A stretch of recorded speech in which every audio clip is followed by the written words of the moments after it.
আজকে বেগুনে স্প্রে করতে গিয়ে আল্লাহ আমাকে স্প্রে করে দিল। হ্যালো এভরিওয়ান, আসসালামু আলাইকুম। সকাল সকাল আমি চলে গেছিলাম হচ্ছে গিয়ে কোদাল নিয়ে আমাদের জমিতে, যেহেতু চাষ হয়ে গেছে তো ওখানে আল ছেটে সাফ করতে হবে। রুমে গিয়ে দেখি জমিতে অতটা জল নেই, আল চাষ হয়ে গেছে। যেহেতু চলে এসেছি আল ছাড়তে হবে, তো এবার শুরু করলাম হচ্ছে গিয়ে আমার আল ছাড়াছাড়ি। কি যে গরম পড়েছে, মনেই হচ্ছে দেখে যে বৃষ্টি হতে পারে হয়তো। একটা আল কমপ্লিট করে নিয়ে আমি কিছুক্ষণ রেস্ট করার পরে আবার মোটামুটি আধা ঘন্টা রেস্ট করার পরে জল টল খেয়ে নিয়ে আবার শুরু করলাম আর একটা আল আমি মোটামুটি ভাবে কমপ্লিট করলাম। এই আলটা ছাড়তে ছাড়তে পুরো নাজেহাল অবস্থা। এখানে দেখছি ইঁদুর যারা ধরে খায় ওরা আলটাকে পুরো কেটে কুটে একদম নামিয়ে দিয়েছে। আমি ওখান থেকে চলে এসেছিলাম স্প্রে করার জন্য মেশিন নিয়ে, আর এসেই তো কি একটা অবস্থা। এই যে বৃষ্টি শুরু হয়েছে, কিছুক্ষণ জাস্ট 5 মিনিটের মতো বৃষ্টি হলো, তাতে অনেক জল জমিয়ে দিল জমিতে। স্প্রে আর করা হলো না। যাই হোক, বৃষ্টি যেহেতু হয়ে গেছে তো স্প্রে আর করা হবে না, এটাই স্বাভাবিক। তো 2 কিলোর মতো সার নিয়ে নিয়েছিলাম ইউরিয়া, ও সারগুলো হচ্ছে কি দিয়ে দিলাম আমার ফুলের জমিতে।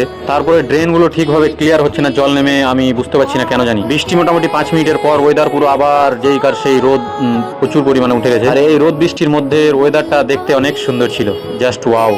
যাই হোক, আজকে আর স্প্রে করা হলো না। কালকে যদি দিন হয় তো খুব স্প্রেটা করে দিব ইনশাআল্লাহ।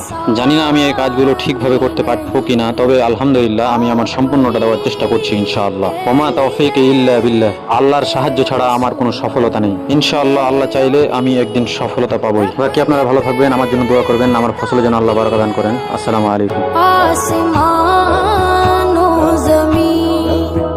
আজকে বেগুনে স্প্রে করতে গিয়ে আল্লাহ আমাকে স্প্রে করে দিল। হ্যালো এভরিওয়ান, আসসালামু আলাইকুম। সকাল সকাল আমি চলে গেছিলাম হচ্ছে গিয়ে কোদাল নিয়ে আমাদের জমিতে, যেহেতু চাষ হয়ে গেছে তো ওখানে আল ছেটে সাফ করতে হবে। রুমে গিয়ে দেখি জমিতে অতটা জল নেই, আল চাষ হয়ে গেছে। যেহেতু চলে এসেছি আল ছাড়তে হবে, তো এবার শুরু করলাম হচ্ছে গিয়ে আমার আল ছাড়াছাড়ি। কি যে গরম পড়েছে, মনেই হচ্ছে দেখে যে বৃষ্টি হতে পারে হয়তো। একটা আল কমপ্লিট করে নিয়ে আমি কিছুক্ষণ রেস্ট করার পরে আবার মোটামুটি আধা ঘন্টা রেস্ট করার পরে জল টল খেয়ে নিয়ে আবার শুরু করলাম আর একটা আল আমি মোটামুটি ভাবে কমপ্লিট করলাম। এই আলটা ছাড়তে ছাড়তে পুরো নাজেহাল অবস্থা। এখানে দেখছি ইঁদুর যারা ধরে খায় ওরা আলটাকে পুরো কেটে কুটে একদম নামিয়ে দিয়েছে। আমি ওখান থেকে চলে এসেছিলাম স্প্রে করার জন্য মেশিন নিয়ে, আর এসেই তো কি একটা অবস্থা। এই যে বৃষ্টি শুরু হয়েছে, কিছুক্ষণ জাস্ট 5 মিনিটের মতো বৃষ্টি হলো, তাতে অনেক জল জমিয়ে দিল জমিতে। স্প্রে আর করা হলো না। যাই হোক, বৃষ্টি যেহেতু হয়ে গেছে তো স্প্রে আর করা হবে না, এটাই স্বাভাবিক। তো 2 কিলোর মতো সার নিয়ে নিয়েছিলাম ইউরিয়া, ও সারগুলো হচ্ছে কি দিয়ে দিলাম আমার ফুলের জমিতে।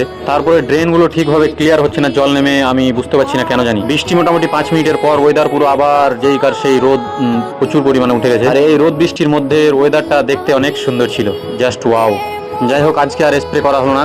কালকে যদি দিন হয় তো খুব স্প্রেটা করে দিব ইনশাআল্লাহ।